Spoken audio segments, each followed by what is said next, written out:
सकते हैं। तो दोस्त जैसा कि आप सभी लोगों को पता है कि यार यूपीएससी नेट 2026 की जो बच्चे तैयारी कर रहे हैं उन बच्चों का बहुत सारे बच्चों के कमेंट आ रहे थे कि सर हम इस एग्जाम की तैयारी जीरो से कैसे स्टार्ट करें और जैसे हम तैयारी करेंगे क्या हमारा सिलेक्शन हो जाएगा। बेटा आज इस विषय पर हम कंप्लीट बात करने वाले हैं। ओके डियर, चलेगा। तो दोस्त UPSC net 2026 nursing entrance exams की तैयारी करने वाले सभी बच्चों के लिए ये क्लास बहुत बेहतरीन रहने वाली है और इसमें आप लोगों को पता होना चाहिए कि आपका कौन कौन सा टॉपिक बहुत इंपॉर्टेंट है, कहां कहां से आपके सवाल पूछे जाते हैं और कौन से लेवल के सवाल पूछे जाते हैं। सबसे पहले तो बेटा मैं आप लोगों को कुछ दिखाना चाहता हूं। ये क्लास 11th का कंटेस्ट है बेटा और ये क्लास 12th का कंटेस्ट है ना भाई। ये क्लास 12th का है। ये कितने, ये क्लास 12th का है बेटा जी। ये क्लास 11th का है और ये क्लास 12th का है ना। मैं अपना बायोलॉजी सब्जेक्ट को एक माध्यम लेके चल रहा हूं बेटा, बायोलॉजी सब्जेक्ट को एक माध्यम लेके चल रहा हूं। तो बायोलॉजी में जैसे 11th में टोटल आपको 19 चैप्टर हैं। 11th क्लास में टोटल आपको 19 चैप्टर हैं। पहला चैप्टर है आपका लिविंग वर्ड, दूसरा है बायोलॉजिकल क्लासिफिकेशन, तीसरा प्लांट किंगडम, चौथा आपका animal kingdom, morphology flowering plant, anatomy, structural organisation, cell the unit of life, biomolecule, cell division, photosynthesis, respiration, plant growth, breathing, body fluid and circulation, excretory product and their elimination, locomotion, neural control and coordination and आपका है chemical control and coordination, है ना बेटा जी। तो इस तरीके से आपके क्लास 11th में टोटल कितने चैप्टर हैं बेटा, तो 19 चैप्टर हैं, है ना भाई। और क्लास 12th में अगर मैं बात करता हूं तो टोटल आपके 13 चैप्टर हैं। तो 19 और 13 कितना हुआ, 19 और 13 कितना हुआ, तो 19 और 13 आपका टोटल 32, है ना। टोटल आपको 32 चैप्टर्स यहां पर देखने को मिलेंगे। टोटल कितना बेटा, तो टोटल आपको 32 चैप्टर्स आपके हैं। टोटल आपको 32 चैप्टर्स आपके हैं किसमें, बायोलॉजी में। बायोलॉजी में टोटल आपको 32 चैप्टर्स हैं, है ना बेटा जी। अब आपको यह भी पता होना चाहिए कि बायोलॉजी में आपको जब 32 चैप्टर्स हैं बेटा, तो इसको 32 चैप्टर्स को पढ़ने के लिए आपको कितना समय चाहिए, है ना बेटा, कितना समय चाहिए 32 चैप्टर्स को पढ़ने के लिए बेटा। तो यकीन मानिएगा अगर आपको बायोलॉजी एक दिन में एक चैप्टर खत्म कर लेते हैं तो इस तरीके से आपका एक महीने में खत्म हो जाएगा बायोलॉजी। लेकिन बेटा हमारी इतनी अच्छी पकड़ नहीं है क्योंकि हम एक दिन में एक चैप्टर पढ़ लें, है ना बेटा। हमारी इतनी अच्छी पकड़ नहीं है कि हम एक दिन में एक चैप्टर पढ़ लें। इस तरीके से हम लोग क्या कर सकते हैं, तो एक चैप्टर को 3 दिन में खत्म करने की कोशिश करते हैं। एक चैप्टर को 3 दिन में खत्म करने की कोशिश करते हैं, 3 डेज में खत्म करने की कोशिश करते हैं। क्योंकि बेटा 3 डेज में चैप्टर कैसे खत्म होगा, ऐसा नहीं है कि चैप्टर्स को पढ़ लिया और चैप्टर खत्म हो गया, ना बेटा ना, है ना। आपको क्या करना पड़ेगा, तो आपको इसकी थ्योरी लगानी पड़ेगी, आपको इसकी थ्योरी पढ़नी पड़ेगी और कम से कम आपको 100 एमसीक्यू प्रैक्टिस करने पड़ेंगे। कम से कम आपको 100 एमसीक्यू प्रैक्टिस करने पड़ेंगे, तब जाके आपका एक चैप्टर क्लियर होगा, तब जाके आपका एक चैप्टर क्लियर होगा बेटा, है ना। यानी कि 3 दिन का मतलब क्या हो गया, तो लगभग आपको 100 दिन, लगभग आपको 100 दिन चाहिए, लगभग आपको 3 महीने चाहिए। अब 3 महीने का मतलब क्या हो गया बेटा जी, 3 महीने का मतलब हो गया आपका अक्टूबर, नवंबर, दिसंबर। हाँ भाई, अगर आपने इस स्ट्रेटजी को फॉलो कर लिया बेटा तो 3 महीने के अंदर आप पूरी बायोलॉजी को खत्म कर सकते हैं। अब ऐसे ही सेम आपको केमिस्ट्री में करना है और सेम आपको फिजिक्स में करना है। सेम आपको केमिस्ट्री में और सेम आपको फिजिक्स में करना है बेटा जी, क्योंकि आप लोगों को पता है कि सिर्फ बायोलॉजी पढ़ने से सिलेक्शन नहीं होगा, सिर्फ बायोलॉजी से सिलेक्शन नहीं होगा, सिर्फ केमिस्ट्री पढ़ने से नहीं होगा, सिर्फ आपको फिजिक्स पढ़ने से सिलेक्शन आपका नहीं होगा। क्योंकि आपको जितना भी आपके सिलेबस में जो टॉपिक दे रखे, जो आपको आपका जो सिलेबस दे रखा वो पूरे सिलेबस को आपको पढ़ना होगा। तो आपका सिलेबस क्या है दोस्त, सबसे पहले हम लोग आपको सिलेबस बता देते हैं कि आपका सिलेबस क्या है। तो देखो बेटा जी, आपका जो सिलेबस है उसमें आपको बायोलॉजी पढ़नी है, उसमें आपको क्या पढ़ना है, बायोलॉजी पढ़नी है, उसमें आपको फिजिक्स पढ़नी है, उसमें आपको केमिस्ट्री पढ़नी है ना बेटा जी, और उसमें आपको नर्सिंग एप्टीट्यूड पढ़ना है और उसमें आपको इंग्लिश पढ़ना है। क्या पढ़ना है बेटा, उसमें आपको इंग्लिश पढ़ना है ना। इस तरीके से आपका ये एग्जाम का जो सिलेबस है वो है। और इसमें आपको एग्जाम पैटर्न की अगर मैं बात करता हूं तो प्रत्येक विषय से आपको 24 क्वेश्चन देखने को मिलते हैं। बायोलॉजी से आपको 24 क्वेश्चन देखने को मिलेंगे, फिजिक्स से आपको 24 क्वेश्चन देखने को मिलेंगे, केमिस्ट्री से 24 क्वेश्चन देखने को मिलेंगे, नर्सिंग एप्टीट्यूड से 24 क्वेश्चन देखने को मिलेंगे और इंग्लिश से आपको 24 क्वेश्चन देखने को को मिलेंगे, यानी कि आपका जो टोटल पेपर आएगा वो पेपर कितने नंबर का आएगा बेटा, 120 नंबर का आपका पेपर आएगा, 120 मार्क्स का आपका पेपर आएगा बेटा, है ना। अब 120 मार्क्स का आपका अगर आपका पेपर आएगा बेटा, तो इसमें आपको कितने मार्क्स लेके आए कि जिससे कि आपका सिलेक्शन हो जाए, जिससे कि आपका सिलेक्शन हो जाए बेटा, है ना। तो याद रखिएगा बेटा कि सिर्फ बायोलॉजी पढ़ने से सिलेक्शन नहीं होगा, सिर्फ फिजिक्स से पढ़ने से सिलेक्शन नहीं होगा, सिर्फ केमिस्ट्री, सिर्फ नर्सिंग एप्टीट्यूड, सिर्फ इंग्लिश नहीं, आपको ईच एंड एवरी टॉपिक पढ़ना है, आपको ईच एंड एवरी टॉपिक को पढ़ना है बेटा। और कैसे पढ़ना है तो वो बेटा मैं आपको बता देता हूं कि कैसे आपको पढ़ना है। देखिएगा बेटा जी, देखिएगा, आपको मिनिमम ऐसे तैयारी करनी है कि बायोलॉजी में आपको कम से कम बेटा जी लगभग आपको 22 क्वेश्चन सही करने हैं। मैं जिस तरीके से बता रहा हूं बेटा जी, आप उस तरीके से फॉलो कर लीजिएगा, आपका पक्का सिलेक्शन होगा। देखो बेटा, लगभग आपको 22 क्वेश्चन सही करने हैं। क्या और फिजिक्स की बात करता हूं तो फिजिक्स में कम से कम बेटा जी आपको 15 से 16 क्वेश्चन सही करने हैं, कम से कम। क्योंकि देखो बायोलॉजी वाले बच्चे हैं, मैं अपनी जान के कहता हूं बेटा जी, बायोलॉजी वाले बच्चों की फिजिक्स थोड़ी सी डाउन रहती है, तो बेटा मैं आपको फिजिक्स में 16 लेके चलता हूं सिर्फ। अगर आप 16 कर लोगे ना तो देखो आपका स्कोर कहां बनता है।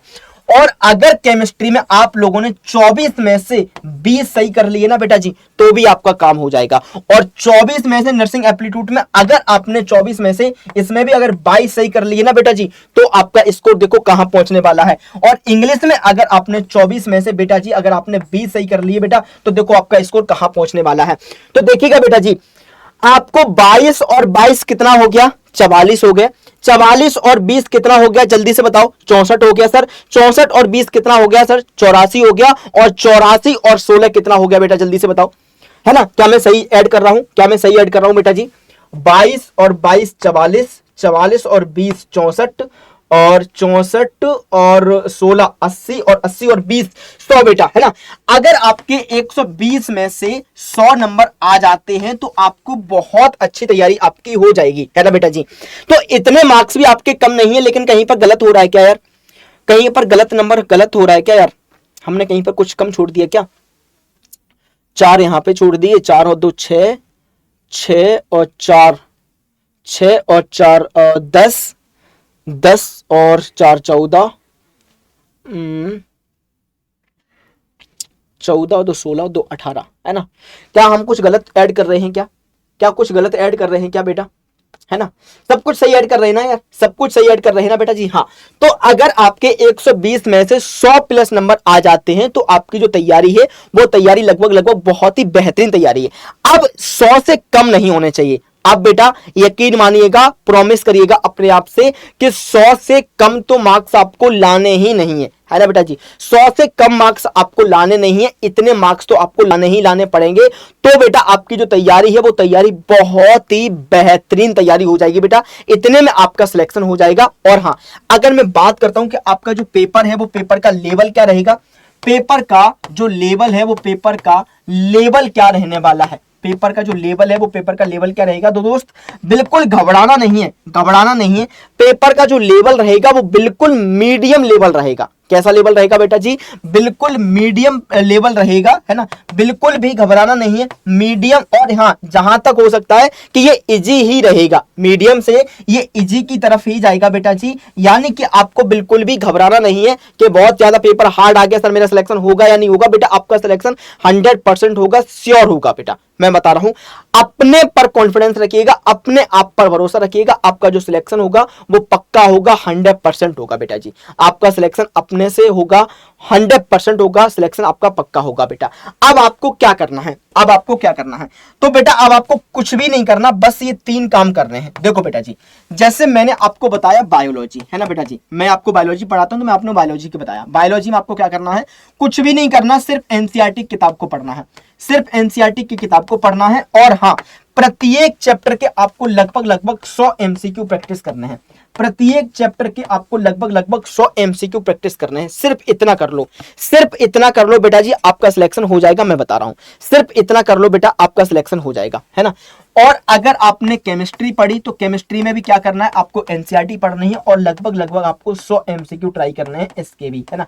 इसके अलावा फिजिक्स बेटा जी आपकी जो मैम पढ़ाती हैं वो उतना फिजिक्स पढ़ लो, आपके फिजिक्स में बहुत अच्छे हो जाएंगे, आपके फिजिक्स में बहुत अच्छे हो जाएंगे। जितना मैम पढ़ा रही हैं शॉर्ट नोट्स पढ़ लीजिएगा बेटा जी, इतने से आपका फिजिक्स में काम हो जाएगा। नर्सिंग एप्टीट्यूड आपकी एप्लीकेशन पर आज से क्लास स्टार्ट हो जाएगी। नर्सिंग एप्टीट्यूड भी आपकी बहुत बढ़िया होने वाली है और इंग्लिश की क्लास आपकी चल ही रही है, इंग्लिश की क्लास आपकी चल ही रही है। तो बस इतना कर लो बेटा जी, तो आपके 100 प्लस नंबर आ जाएंगे, आपका 100 प्लस नंबर आ जाएंगे बेटा, और इतने से आपका सिलेक्शन हो जाएगा, इतने से आपका सिलेक्शन हो जाएगा, गारंटी की बात है बेटा। तो अभी भी आपका समय है, अगर आपने 3 महीने की स्ट्रेटजी को फॉलो कर लिया, अगर आपने 3 महीने की स्ट्रेटजी को फॉलो कर लिया बेटा जी अक्टूबर टू मार्च, तो बेटा आपके कितने नंबर आने वाले हैं, 100 प्लस नंबर आने वाले हैं और यहां से आपका सिलेक्शन हो जाएगा, यहां से आपका सिलेक्शन हो जाएगा। कोई बेटा कहीं से इधर उधर भागने की जरूरत ही नहीं है, आपको कोई बुक नहीं लेनी, आपको सिर्फ और सिर्फ एनसीईआरटी लेनी है, आपको सिर्फ और सिर्फ एनसीईआरटी लेनी है बेटा जी। हाँ, अगर आप कोई बच्चा ऐसा पूछना चाहता है सर एम्स के लिए बताइएगा, बेटा बिल्कुल सेम स्ट्रेटजी आप लोग एम्स के लिए फॉलो कर लीजिएगा, बस एम्स का थोड़ा सा एग्जाम पैटर्न अलग है, उसके बारे में आपको एक अलग से वीडियो बना दूंगा। तो बस इतना आप लोग फॉलो कर लीजिएगा, मजा आ जाएगा बेटा, आपका सिलेक्शन हो जाएगा, बता रहा हूं आपका सिलेक्शन हो जाएगा। अब कोई बच्चा ऐसा कहना चाहता है कि सर आप बिल्कुल जीरो से तैयारी करा रहे हैं क्या, है ना, आप बिल्कुल जीरो से सर, लेकिन ट्राई हम 120 का ही रखें। हाँ बिल्कुल बिल्कुल, टारगेट लेकिन आपको इतना ही रखना है, टारगेट आपको बिल्कुल 120 प्लस का ही रखना, सॉरी 120 प्लस नहीं, मतलब 120 का ही रखना है, टारगेट आपको इतने का ही रखना है, तब जाके आपका जो सिलेक्शन है वो पक्का हो जाएगा, श्योर हो जाएगा बेटा जी, है ना।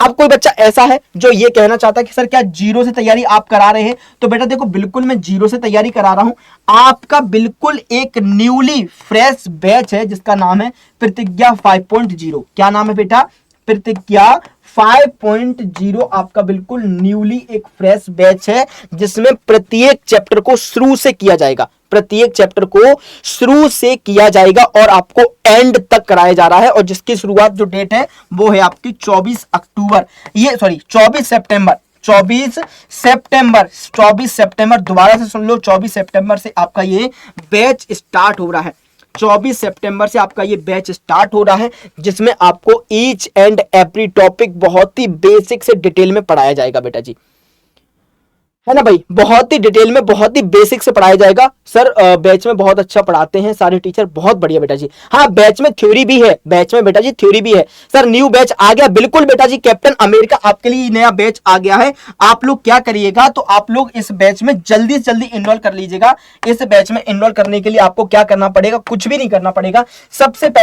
सबसे पहले आपको क्या करना पड़ेगा बेटा, तो सबसे पहले आपको अड्डा 24/7 पे जाना है। इस तरीके का आपके सामने इंटरफेस खुल के आ जाएगा, पहली वाली लिंक पर क्लिक करना, तो कुछ इस तरीके का इंटरफेस खुल के आ जाएगा। ऑल कोर्स पे जाओगे, कुछ इस तरीके का इंटरफेस खुल के आएगा। नीचे स्क्रॉल करने पर नर्सिंग आ जाएगा, और नर्सिंग में ये है आपका यूपीसी नेट, यूपीसी नेट में ये है आपका प्रतिज्ञा 5.0, बिल्कुल न्यूली फ्रेश है। मैं फिर से कह रहा हूं, बिल्कुल नया बैच है, जीरो से स्टार्ट होगा बेटा। बाय नाउ पे क्लिक करेंगे और यहां पर इंटर कूपन कोड डालना Y932, जैसे ही इसको अप्लाई करेंगे, सॉरी Y932 है, Y932 है, जैसे इस पे अप्लाई करेंगे तो 839 रुपए का आपके पास में बैच आ जाएगा, 839 रुपए में आपके पास आ जाएगा। यूट्यूब पर बेटा थ्योरी नहीं होगी, यूट्यूब पर सिर्फ एमसीक्यू होंगे, और बेटा एमसीक्यू उतना ही जरूरी होते हैं, उतना ही इंपॉर्टेंट हो पाएंगे बेटा, लेकिन आपको थ्योरी तो पढ़नी पड़ेगी, और थ्योरी नहीं पढ़ोगे तो सिलेक्शन कैसे होगा बेटा जी। बीएससी नर्सिंग के लिए भी कोई बैच है क्या, गौरव? बिल्कुल है, बीएससी नर्सिंग के लिए कोई बैच है बेटा, मैं आपको बता देता हूं। आपको गूगल पर जाना है, अड्डा 24/7 सर्च करना है, पहली वाली लिंक पर क्लिक करना, कुछ इस तरीके का इंटरफेस आएगा। ऑल कोर्स पे जाओगे, कुछ इस तरीके का इंटरफेस आएगा। नीचे स्क्रॉल करने पर नर्सिंग आ जाएगा, और नर्सिंग में आपका ये जो बीएससी नर्सिंग का बैच है वो यहीं पर मिलेगा। एक सेकंड, हाँ देखो ये रहा एम्स बीएससी नर्सिंग, और इसका बैच है, इसका नाम है निरोग 2.0। आप इस बैच को ज्वाइन भी कर सकते हैं, 574 का बैच है, लेकिन इसमें आपको एमसीक्यू नहीं मिलेगा। अगर आप लोग चाहते हो कि सर मुझे एमसीक्यू ही मिल जाए, अगर आप लोग चाहते हो मुझे एमसीक्यू मिल जाए, तो बेटा एमसीक्यू के लिए मैं आपको एक तरीका बताता हूं। एमसीक्यू के लिए आपको क्या करना पड़ेगा, एमसीक्यू के लिए आपको जो हमारा महापैक चल रहा है, आप महापैक ले लीजिएगा। क्या बेटा, महापैक ले लो। अड्डा 24/7 पे क्लिक करो, पहली वाली लिंक पे क्लिक करो बेटा जी, कुछ इस तरीके का इंटरफेस आएगा। ऑल कोर्स पे जाओगे, इस तरीके का इंटरफेस आएगा। नीचे स्क्रॉल करने पर नर्सिंग आ जाएगा। नर्सिंग में नर्सिंग का महापैक है। नर्सिंग का जो महापैक है वो बेटा एंट्रेंस वाला महापैक देखना। नर्सिंग एंट्रेंस का जो महापैक है वो आपको 1149 का दिखा रहा होगा, लेकिन बाई नाउ पे क्लिक करने के बाद में जब इंटर कूपन कोड डालोगे Y932 अप्लाई करोगे तो यहां पर 1049 का आपके पास महापैक आ जाएगा, जिसमें सब कुछ मिलेगा। आपको एमसीक्यू मिलेगा, आपको टेस्ट सीरीज मिलेगी, आपको थ्योरी पूरी कराई जाएगी ईच एंड एवरी टॉपिक से। अच्छा, हिंदी में चलेगा या फिर इंग्लिश में चलेगा? बेटा हिंदी और इंग्लिश दोनों में चलता है। हिंदी में भी पढ़ाया जाता है और इंग्लिश में भी पढ़ाया जाता है। तो आप नर्सिंग एंट्रेंस का महापैक इनरोल कर लीजिएगा। महापैक जैसे आप लोग इनरोल करोगे तो आपको सब कुछ मिलने वाला है बेटा। फिर आपसे कुछ भी अलग से नहीं लिया जाएगा और आपको इतने में ही सब कुछ पढ़ाया जाएगा। अगर किसी बच्चे को और कुछ पूछना है तो और भी बच्चा कुछ भी चीजों को पूछ सकता है बेटा जी। तो ये था मेरा एक आपको टारगेट बताना कि भैया अक्टूबर से लेकर आप लोग कैसे तैयारी कर सकते हो और बिल्कुल जीरो से कैसे तैयारी कर सकते हैं। ये आपका बहुत इंपॉर्टेंट रहा है ना भाई। चलिएगा फटाफट और बताओ बच्चों, अगर आपको कोई भी डाउट है तो मुझे क्लास के बाद कमेंट करके पूछ सकते हैं।